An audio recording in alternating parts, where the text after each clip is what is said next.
함께 말씀을 보도록 하겠습니다. 제자리에 앉아서 그냥 같이 읽도록 하겠습니다. 누가복음 23장 50절에서 56절까지 말씀. 누가복음 23장 50절에서 56절까지 말씀. 함께 읽도록 하겠습니다. 요셉이라는 사람이 있었는데 그는 공의의 의원이고 착하고 의로운 사람이었다. 이 사람은 의회의 결정과 처사에 찬성하지 않았다. 그는 유대 사람의 고을 아리마대 출신으로 하나님의 나라를 기다리는 사람이었다. 이 사람이 빌라도에게 가서 예수의 시신을 내어 달라고 청하였다. 그는 시신을 십자가에서 내려서 3대로 싼 다음에 바위를 파서 만든 무덤에다가 모셨다. 그 무덤은 아직 아무도 묻힌 적이 없는 것이었다. 그날은 준비일이고 안식일이 시작될 무렵이었다. 갈릴리에서부터 예수를 따라다닌 여자들이 뒤따라가서 그 무덤을 보고 또 그의 시신이 어떻게 안장되었는지를 살펴보았다. 그리고 그들은 집에 돌아가서 향료와 향유를 마련하였다. 아멘. 예수님의 장례를 치른 사람들이란 제목으로 말씀을 전하겠습니다. 사람이 죽었는데 장례를 치러주지 않는다면 참 서글픈 일인 것 같아요. 죽은 당사자는 그 이후의 일을 모르니까 뭐 장례를 치러줬는지 치러주지 않았는지 모르겠지만 그래도 사람이 죽었는데 장례를 치러주지 않는다는 것은 참 서글픈 일이죠.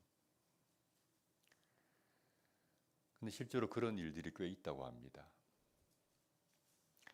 병원에서 뭐 사망을 했든지 혹은 또 요즘 뭐 독거 노인들이나 뭐 그런 분들이 계시잖아요. 혼자서 사망을 했는데 장례를 치러야 하는데 주변에 아무도 없는 거예요.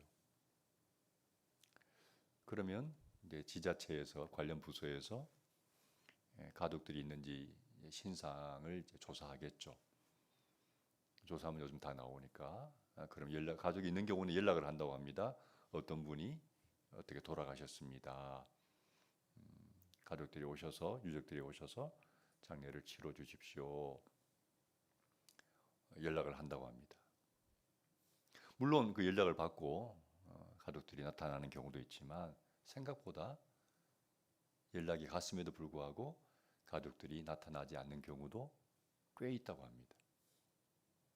무슨 뜻이죠? 가족들도 그 사람을 외면해 버린 거죠. 어떤 사연이 있는지는 모르지만 가족들도 그 사람을 외면해 버린 거죠. 그러면 지자체에서는 아무도 장례를 치러줄 사람이 없으니까 무연고자 장례를 진행한다고 합니다. 국가에서 해주는 거죠. 그럴 경우에는 빈소 없이 그냥 시신을 화장장으로 보내서 바로 이제 화장해 버리는, 그렇게 해서 장례가 끝나버리는 경우죠. 참 죽으면서까지 참 어떻게 보면 서럽게 죽는 그런 케이스인 것 같아요. 제가 왜 이 말씀을 드리냐면 예수님이 이제 돌아가셨잖아요. 지난주에 돌아가셨습니다. 돌아가셨는데 예수님의 장례도 그럴 뻔했던 거죠. 무슨 이야기냐면 예수님이 십자가에서 돌아가실 때 공식적인 어떤 신분이라 그럴까요? 사형수잖아요. 십자가에 또 죽은 경우는 아주 나쁜 죄를 가진 사람들만 당하는 형벌이니까 공식적으로는 이제 뭐 어떻게 나쁜 죄인으로 지명이 되어서 사형을 당한 사형수입니다. 근데 그 당시에는 사형수는 죽으면 그 시신을 제대로 처리해 주지 않았어요. 그냥 방치 혹은 수습을 하더라도 죽은 사형수들의 어떤 시신들이 있을 거 아니에요. 거기다 그냥 그 시신 무더기에 던져버리는, 뭐 자연적으로 부패하도록 만들어버리는 그런 식으로 사형수들의 시신이 처리되는 경우가 많았어요. 다시 말하면 예수님의 시신도 그런 식으로 처리될 가능성이 충분히 있는 상황이죠. 제대로 장례조차 치르지 못한 채 끝나버리는 그런 상황인 거죠. 그런데 그 상황에서 한 가지 제가 빠뜨린 게 있습니다. 누군가가 장례를 치러주려고 나타날 수도 있는데 그것도 쉬운 게 아니에요. 왜요? 예수님의 장례가 사형이 그냥 사형당한 게 아니라 죄가 없지만 사실은 정치 권력에 의한 희생양이거든요. 그러니까 이스라엘의 최고 권력자들이 예수님 눈에 거슬리는 거예요. 계속 자기들의 잘못을 지적하고 성전에 가서 막 다 뒤집어 버리고 그들의 부패를 막 지적하고 이러니까 눈에 거슬리는 거야. 그래서 예수님이 이 세상에 출현한 지 얼마 되지 않았을 때 이미 그들 내부에서는 저 인간 제거해야 되겠다라고 이미 자기들끼리 쑥덕쑥덕 하고 있었던 거예요. 그리고 결국 그들이 예수님에게 죄를 뒤집어 씌워서 신성 모독죄를 뒤집어 씌워가지고 으쌰으쌰 해가지고 빌라도에게 고소하고 빌라도가 죄가 없다 그러니까 무슨 소리냐, 죽여라 죽여라 막 데모를 일으키고 이래가지고 결국은 빌라도 갈 수 없이 사형 이렇게 된 거거든요.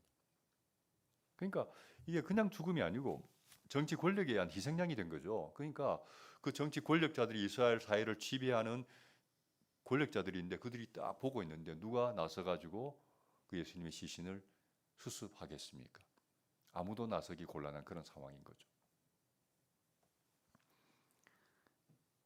그런데 이런 상황에서 예수님의 장례를 치르겠다고 나선 용감한 사람들이 있었어요. 오늘 그 사람들이 누군지를 살펴보려고 해요. 첫 번째는 어떤 사람이냐면 요셉이란 사람이에요. 자, 요셉이 어떤 사람인지 봅시다. 본문에서 50절 같이 한번 보겠습니다. 다 같이 시작. 요셉이란 사람이 있었는데 그는 공의의 의원이고 착하고 의로운 사람이었다. 자, 요셉이란 사람은 이런 사람입니다. 첫 번째 이 사람은 공의회 의원이었습니다. 자, 이스라엘의 공의회는 제가 여러 번 말씀드렸습니다. 우리나라의 어떤 기구와 같다고요? 국회와 같다고 했습니다. 이스라엘 사회의 공의회는 우리나라의 국회입니다. 70명으로 구성되어 있습니다. 요셉은 그 공의회 의원입니다. 쉽게 말하면 이스라엘 국회의원이에요. 최고 의결 기구의 한 멤버로서 상당히 높은 위치에 있는 인물입니다. 자, 이 사람은 또 어떤 사람인가? 착하고 의로운 사람입니다. 공의회 의원이라는 것이 그 사람의 어떤 사회적인 포지션, 사회적인 지위를 말해주는 것이라면 쉽게 말하면 세상에 보여지는 모습이죠. 근데 이 사람이 착하고 의롭다는 것은 어떤 대외적인 그런 모습보다는 이 사람이 어떤 인격이나 내면의 모습과도 연관된 부분이죠. 자, 이 내적인 모습도 두 개로 나눌 수가 있어요. 첫 번째는 이 사람은 착한 사람입니다. 착하다는 것은 그 사람의 어떤 성품이나 혹은 인격과 연관된 표현이죠. 저 사람 참 착하다. 그분의 성품이나 인격과 연관된 표현이고, 그 다음에 의롭다고 했습니다. 의롭다는 것은 이 사람의 신앙과 관련된 부분이에요.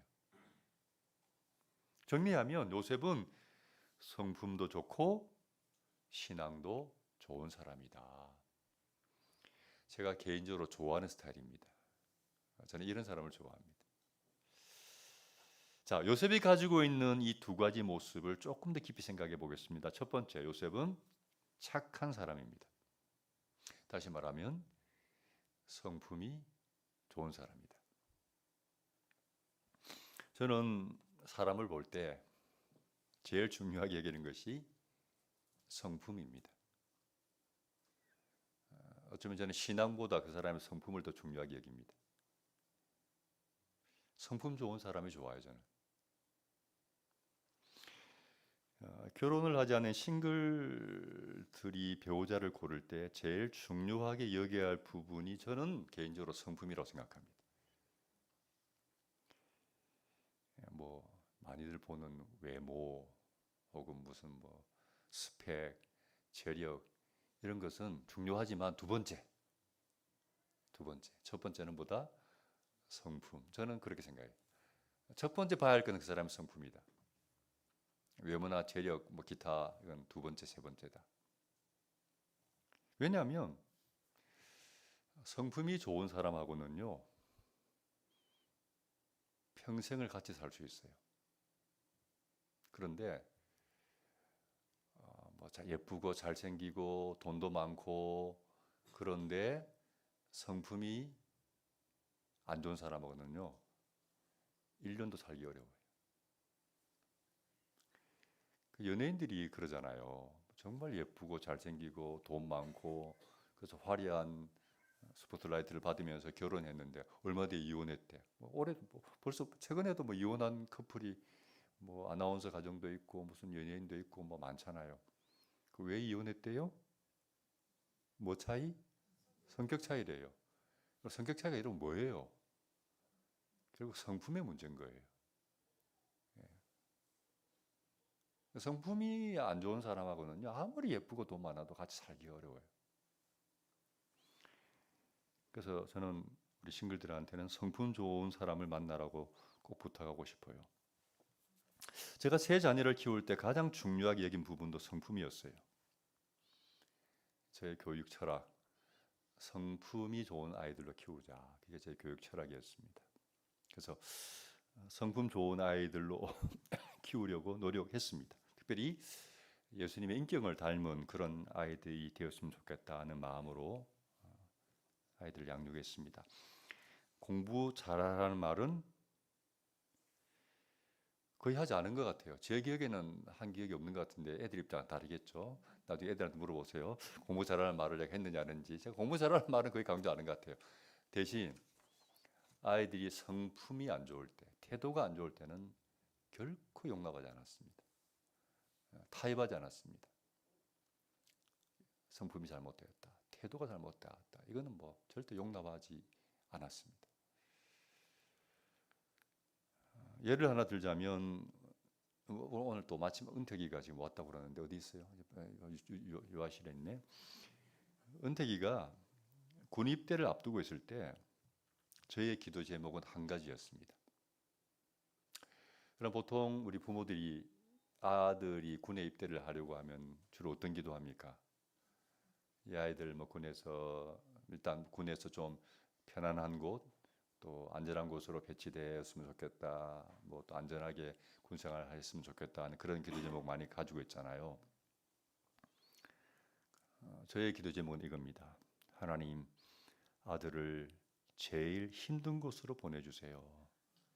이거 저희 기도 제목이었습니다. 우리 아내도 압니다. 하나님, 우리 아들 우리나라에서 제일 힘든 곳으로 보내주세요. 이게 저희 기도 제목. 은택이는 아나 모르겠다. 저를 그렇게 기도했어요.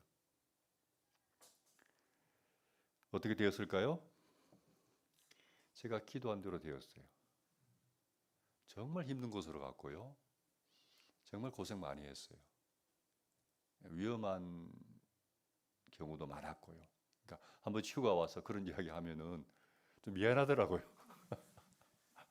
내가 아빠가 기도를 그렇게 해가지고 얘가 이렇게 고생하는구나. 좀 미안한 마음이 솔직히 있었어요. 대신 기도를 많이 했어요. 하나님 이 아이 지켜달라고 군에 있을 때 기도를 많이 했어요. 다행히 감사하게도 건강하게 제대했습니다. 중요한 것은 제가 왜 기도할 때 하나님 우리나라에서 제일 힘든 곳으로 보내달라고 기도했을까요? 이런 이유 때문입니다. 제가 우리 아들 뭐 키우니까 아들을 보면서 이 아이에게 조금 부족한 부분이 제가 보기에는 좀 어려운 것을 약간 피하고 싶은 어떤 모습이 보였어요. 좀 쉬운 길을 가려고 하는 모습이 보였어요. 그래서 제가 이래서는 안 되겠다. 좀 어려운 것도 고생스러운 것도 도전하고 뚫고 나가야 이 아이가 좋은 어떤 성품으로 이 세상을 살아갈 수 있을 텐데 그런 부분 내가 볼 때 좀 부족하게 보여서 그래서 그렇다고 다 큰 아이를 제가 뭐 그때 어떻게 하겠어요. 그래서 딱 생각해 볼 때 군입대 앞두고 있으니까 이때 군대 가서 이렇게 하지 않으면은 기회가 없겠다. 그래서 하나님 좀 힘든 곳에 와서 이 아이가 강하게 좀 훈련받고 고생도 좀 하고 그걸 뚫고 나와서 어려운 것도 좀 이겨내는 그런 성품의 아이가 되었으면 좋겠다는 생각이 있었기 때문에 그렇게 기도한 거예요. 아마 군 생활이 은택에게도 도움이 되었으리라고 생각해요. 그래서 그런지 대학을 졸업하고 그 해에 26살에 겁도 없이 결혼을 해서 가족을 이루고 또 딸도 낳아서 가장으로 열심히 잘 살아가고 있습니다. 뭐 꼭 저의 기도 때문은 아니지만은 저의 기도도 조금 보탬이 되었다고 저는 개인적으로 생각을 합니다. 아들은 좀 미안하지만 예.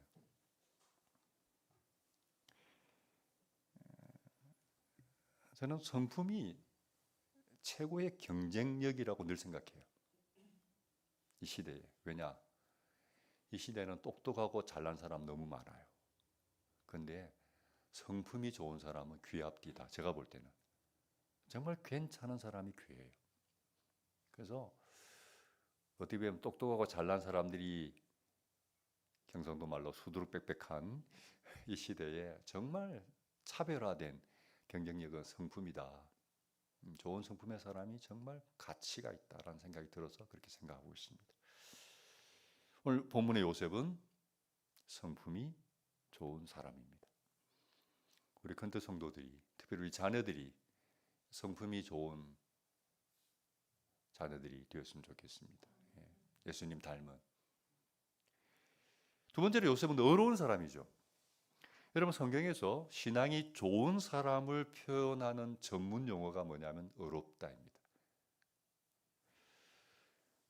하나님 보실 때 그 사람의 신앙이 정말 좋다고 여겨질 때 성경은 그 사람은 의로운 사람이라고 표현했습니다. 성경에 있는 예를 몇 가지 볼까요? 첫 번째, 대표적인 사람이 노아입니다. 창세기 6장 9절 같이 한번 읽겠습니다. 시작. 노아의 역사는 이러하다. 노아는 그 당대에 의롭고 흠이 없는 사람이었다. 노아는 하나님과 동행하는 사람이었다. 노아는 그 당대에 의롭고 흠이 없는 사람이라고 했습니다. 의롭다고 나와죠. 의롭다고 표현했죠. 이 의롭다는 말은 다른 뜻이 아니고 하나님의 기준으로 사는 사람이란 뜻입니다. 여러분 노아 시대가 얼마나 타락했는지 아시죠? 너무 타락해서 결국 세상이 멸망하잖아요. 그런데 노아만큼은 하나님 보실 때 하나님의 기준을 가지고 그 타락한 시대에 동화되지 않고 물들지 않고 믿음으로 살아내는 사람. 저 사람이 진짜다. 하나님이 인정하신 표현이 저 사람은 의로운 사람이다. 그 시대에. 우리 손녀입니다.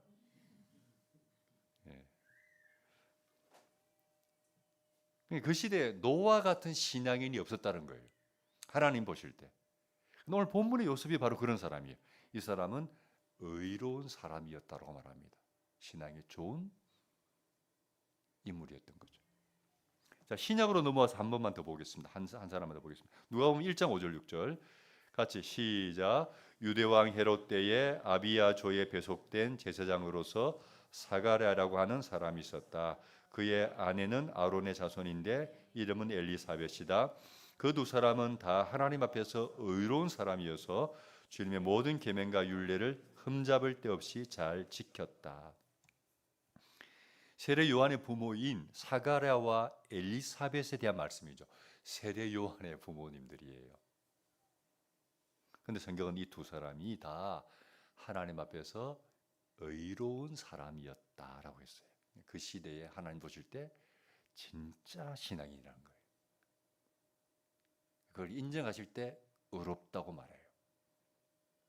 아니나 다를까 그 두 사람은 주님의 모든 계명과 규율을 흠 잡을 데 없이 잘 지켰어요. 말씀의 기준으로 그 시대를 철저하게 살아내는 참된 신앙인이었다는 거죠. 그런 부모 밑에서 세례 요한이 태어났습니다. 그 부모의 그 자식입니다. 자, 어렵다는 것은 제가 말씀드렸죠. 하나님의 기준으로 산다는 뜻이라고 했습니다. 다시 말하면 그 사람의 내면에, 마음에 뭐가 있어요? 하나님의 분명한 기준이 있는 거예요.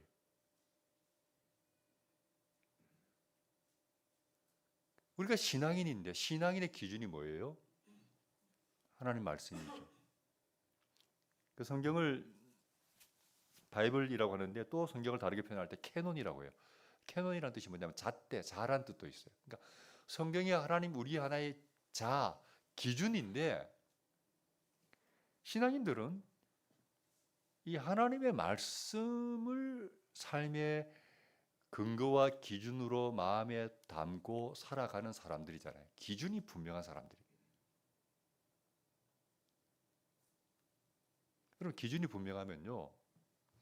기준이 분명한 신앙을 가지고 있는 사람은 어디에 던져놔도 심지어 진흙 속에 던져줘도 진흙탕에 던져놔도 그 마음의 기준이 분명한 사람은 더럽혀지지 않는다고 생각해요.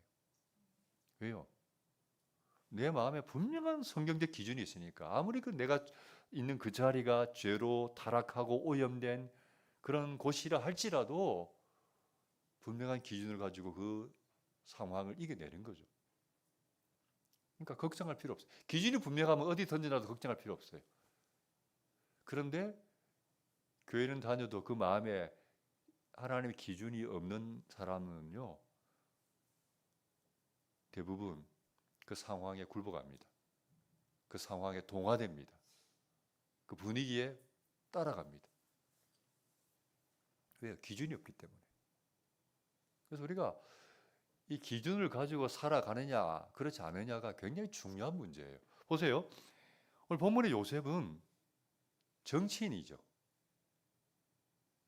우리나라 정치판을 한번 보세요. 제가 볼 때 세상에서 가장 지저분한 곳이 정치판입니다. 뭐 우리나라뿐만 아니죠. 권력이 있기 때문에 권력이 있는 곳은 깨끗할 수가 없어요. 돈과 음모와 술수와 이게 그냥 지배하는 곳이 정치판이에요. 깨끗하게 상식으로 안 통하는 사회가 정치판이에요. 그런 곳에서 이 요셉은 하나님의 기준을 가지고 의롭게 살아내는 사람이었어요. 쉽지 않아요. 그런데 그렇게 살아내는 사람이었다고 성경은 말합니다. 저는 이 시대에 이런 그리스도인이 많아야 한다고 생각을 해요.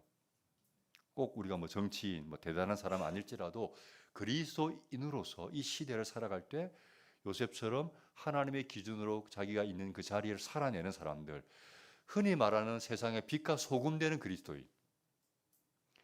예수님께서 너희는 세상의 빛과 소금이라고 말씀하셨어요. 하나님의 자녀된 우리는 세상 속에서, 세상 밖에서가 아니고 천국에서가 아니고 세상 속에서 너희는 빛이 되고 소금이 되어야 된다. 그 말은 무슨 말입니까? 우리가 있는 그 자리가 세상이라는 곳이 어두워요. 죄가 많아요. 근데 그 어둠 속에서 빛이 되라는 거예요. 너가 있는 그 자리, 죄가 많지, 타락했지. 그러나 너희는 그 타락한 어둠에서 빛이 되어야 돼. 그걸 밝힐 수 있는 사람이 되어야 돼.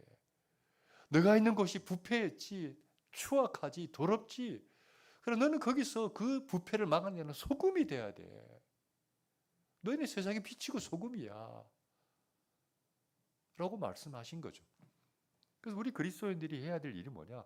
내가 있는 그 자리에서 내가 뭐 직장인이든 정치인이든 뭐 어떤 다른 영역에서 생활하든 간에 학생이든 우리 있는 그 자리에서 그리스도인의 기준을 가지고 말씀의 기준을 가지고 그곳을 밝힐 수 있는 빛이 되고 소금이 되는 그런 사람이 되어야 될 줄로 믿습니다. 그런 그리스도인이 많아야죠. 없으니까 욕을 듣는 거죠. 없으니까 욕을 듣는 거죠. 기독교가. 똑같네 우리하고. 다를 게 뭐가 있나. 그게 욕 듣는 거죠. 그렇다면 요셉이 그 자기의 그런 신앙을 어떻게 삶의 현장에서 생활 속에서 실천했는지를 봅시다. 51절. 같이 한번 읽습니다. 시작. 이 사람은 의회의 결정과 처사에 찬성하지 않았다. 그는 유대 사람의 고을 아리마대 출신으로 하나님 나라를 기다리는 사람이었다. 첫 번째, 이 사람은 그 의회의 결정과 처사에 찬성하지 않았습니다.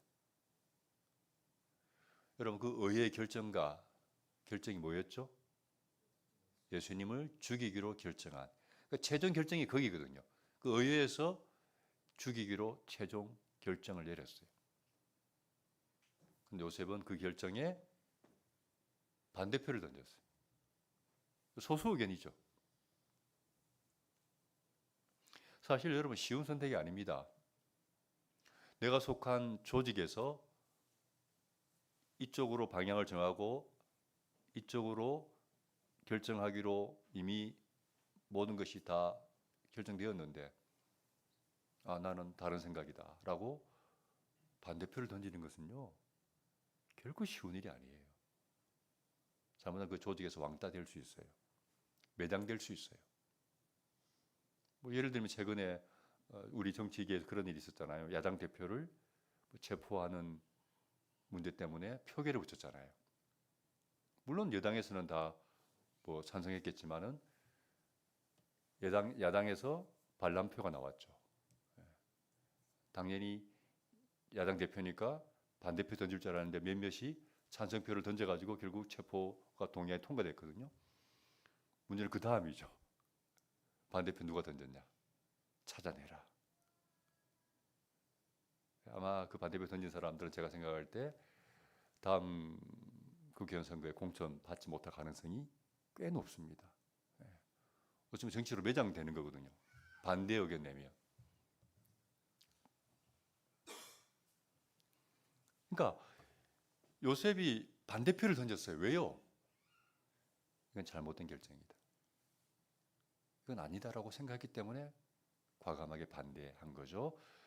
보통 용기가 아니면 어려운 일입니다. 요셉은 하나님의 기준을 가지고 용기 있게 살아가는 크리스찬이죠. 우리 좀 국회에도 이런 용기 있는 크리스찬들이 많았으면 좋겠어요. 그럼 좀 정치가 달라지지 않겠습니까? 두 번째, 이 사람은 빌라도를 찾아갔어요. 52절 봅시다. 같이 읽습니다. 이 사람이 빌라도에게 가서 예수의 시신을 내어달라고 청하였다. 왜 찾아갔죠? 예수님의 시신을 내어달라고 요구하기 위해서. 여러분 이것도 굉장히 사실은 용기 있는 행동입니다. 예수님을 시신을 내어놔라. 그 이야기는 예수님을 죽도록 결정한 의회에 대하여 반항하는 거예요. 그리고 사형을 내리도록 결정한 빌라도의 결정에 대해서도 일종의 저항하는 행동이에요. 이분 귀한 분이다. 내가 이분을 장례를 제대로 치러야 되겠다라고 시신 내놔라고 말하는 것은 상당히 위험한 행동이에요. 그런데 그 위험을 감수하고 예수님의 시신을 내어놔라고 요청한 거예요. 용기 있는 행동이죠. 세 번째, 53절 같이 한번 보겠습니다. 시작. 그는 시신을 십자가에 내려서 삼배로 싼 다음에 바위를 파서 만든 무덤에다가 모셨다. 그 무덤은 아직 아무도 묻힌 적이 없는 것이었다. 예수님의 시신을 삼배로 싼 다음에 바위를 파서 만든 무덤에 모셨어요. 아마도 자기 가족 묘로 쓰려고 준비해 놓은 무덤일 거예요. 굉장히 큰 무덤이에요. 성경 뒤에 보면 이제 제자들이 들어가서 살피기도 하고 또 이런 여러 가지 상황을 보면 사람들이 서도 될 만큼 굉장히 큰 무덤. 아마 이분이 뭐 높은 지위에 있는 분이니까 가족 묘로 쓰려고 아마 준비해 놓은 그런 무덤인 것 같아요. 이스라엘은 무덤을 이렇게 돌을 파서 무덤을 만들거든요. 그런 무덤에 예수님의 시신을 모시죠. 최선을 다해서 예수님의 장례를 치른 거예요. 사실 이런 요셉의 행동은 상당한 용기가 필요한 행동이었어요. 예수님의 제자들조차도 다 도망갔잖아요. 왜요? 예수님이 지금 죽는 입장에서 그 추종자들 다 찾아내라. 같이 지금 죽을 수 있거든요. 그러니까 예수님이 잡혔을 때 예수님 때문에 혹시 불이익을 당할까 봐 다 도망가 버렸어요. 사실 제자들이 장례를 치른다면 치러야 될 사람들인데 이런 상황, 이런 분위기 속에서 요셉이 공개적으로 자기가 예수님 편에 있다는 것을 드러내는 것은 상당한 용기 있는 행동이었습니다. 그런데 여러분, 이 요셉 말고도 예수님의 장례를 치른 사람이 또 있었어요. 요한복음 19장 봅시다. 38절, 39절. 같이 한번 읽겠습니다. 시작. 그 뒤에 아리마다 사람 요셉이 예수의 시신을 거두게 하여 달라고 빌라도에게 청하였다. 그는 예수의 제자인데 유대 사람이 무서워서 그것을 숨기고 있었다. 빌라도가 허락하니 그는 가서 예수의 시신을 내렸다. 39절. 또 전에 예수를 밤중에 찾아왔던 니고데모도 모략에 침향을 섞은 것을 100근쯤 가지고 왔다. 누가 등장하죠? 니고데모. 여러분 니고데모 아시죠? 요한복음 3장에 밤에 찾아와가지고 예수님하고 어떻게 구원받을 수 있는 구원에 대한 문제로 진지하게 토론할 때 주님이 거듭나야 된다 말하니까 거듭나야 된다고요? 나 이미 태어났는데 또 어머니 뱃속에 들어갔다 나와야 됩니까? 다시 태어난다니 그 무슨 뜻이죠? 그래서 예수님 그게 아니고 영적으로 거듭나야 된다. 이제 그런 토론을 했던 그 니고데모예요. 아마 그때 그 만남이 니고데모로 하여금 어떤 마음의 어떤 변화가 일어나서 주님을 따르는 어떤 믿음을 가지게 된 것 같아요. 근데 이 사람도 모략의 침향을 섞은 것을 100근쯤 가지고 와서 100근은 꽤 많습니다. 뭐 3, 40kg 될 거예요. 상당히 귀한 이 향을 가지고 와서 예수님의 장례를 치를 때 요셉과 함께 힘을 모아서 장례를 잘 치른 거죠. 성경은 요셉이 숨은 제자였다고 표현했어요. 그렇죠? 니고데모도 마찬가지예요. 숨은 제자예요. 무슨 말이냐면 이 나와 있는 것처럼 그동안 자기의 좀 신앙을 숨겼어요. 왜요?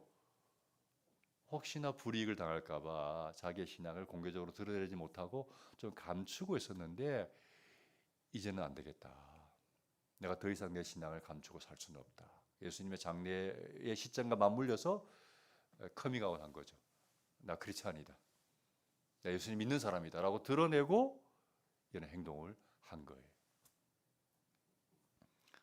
그럴 수 있죠. 사실은 우리도 그럴 수 있잖아요. 내가 크리스찬이라는 사실을 직장에서 혹은 학교에서 좀 숨기고 싶을 때가 있잖아요. 괜히 뭐 밝히면 좀 약간 뭐 불편한 일도 생기니까 숨길 수 있죠. 그렇지만 계속 그렇게 살면 되겠습니까? 예, 자기의 신앙을 커밍아웃 하시기 바랍니다. 용기 있게 나 크리스찬입니다. 사실은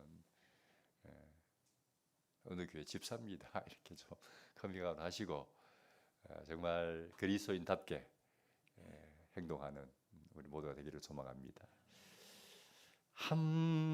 또 부류가 더 있어요. 장례를 협력한 56절, 55절, 56절 봅시다. 같이 읽습니다. 갈릴리에서부터 예수를 따라다니던 여자들이 뒤따라가서 그 무덤을 보고 또 그의 시신이 어떻게 안장되었는지를 살펴보았다. 그리고 그들은 집에 돌아가서 향료와 향유를 마련하였다. 여인들은 계명대로 안식일에 쉬었다. 여인들, 갈릴리에서부터 예수님을 따라다니던 여인들, 이 여인들이 요셉과 니고데모가 장례를 치를 때 뒤따라가서 살폈어요. 이분들이 예수님을 어디에다 장례 지내는지 어떻게 지내는지 꼼꼼하게 살폈어요. 이유가 있었죠. 왜요? 자기들도 예수님의 장례를 거두고 싶은 거예요. 그래서 쭉 보고 나서 그날이 이제 안식일 전날이거든요. 그러니까 해가 지면 금요일 저녁부터 안식일이야. 그러면 올 스톱 아무것도 할 수 없어요. 그래서 지금 예수님이 오후에 돌아가셨기 때문에 그 해가 지기 전까지 이 요셉과 니고데모가 빨리빨리 해가지고 겨우 이제 시신을 수습해 놓은 상태라. 해가 딱 지면 이제 아무것도 못해요. 그래서 이 사람들은, 이 여인들은 어디서 어떻게 지낸지만 관찰하고 안식일 지나고 그 다음에 주일, 그때 내가 와서 준비한 이 향료를 예수님께 좀 발라야 되겠다 생각하고 확인하고 돌아가서 그 준비한 거예요. 그러니까 이 여인들은 뭐 요셉과 니모데처럼 뭐 사회적으로 저명한 사람들도 아니고 뭐 대단한 것에 기여한 사람도 아니지만, 그러나 적어도 자기들의 입장에서, 자기들의 수준에서 최선을 다해서 예수님의 장례에 참여하고 협력하고 싶은 거예요. 참 귀한 믿음의 사람들이죠. 말씀을 정리하려고 합니다. 오늘 본문에서 만나는 요셉, 니고데모, 그리고 여인들의 이런 헌신 혹은 수고가 있었기 때문에 예수님의 장례가 아름답게 잘 치러질 수 있었습니다. 그래서 이들은 예수님을 위해서 자기들의 신앙을 용기 있게 드러낸 사람들이라고 볼 수 있습니다. 오늘 이 시대에도 이런 용기 있는 크리스찬들이 필요합니다. 바라기는 우리 컨드 가족들이 그런 용기 있는 신앙인들이 되기를 바랍니다. 여러분이 직장인이든 가정주부든 혹은 학생이든 어떤 자리에 있든 익명의 크리스찬으로, 숨겨진 크리스찬으로 살아가는 것이 아니고 당당하게 하나님의 기준을 가지고 그 자리를 살아내므로 말미암아 용기 있게 자기의 신앙을 드러낼 뿐만 아니라 적어도 내가 있는 그 자리를 빛과 소금으로서 역할을 감당해내므로 말미암아 거룩한 영향을 줄 수 있는 그런 우리 모두가 되기를 소망합니다. 아멘. 기도하겠습니다.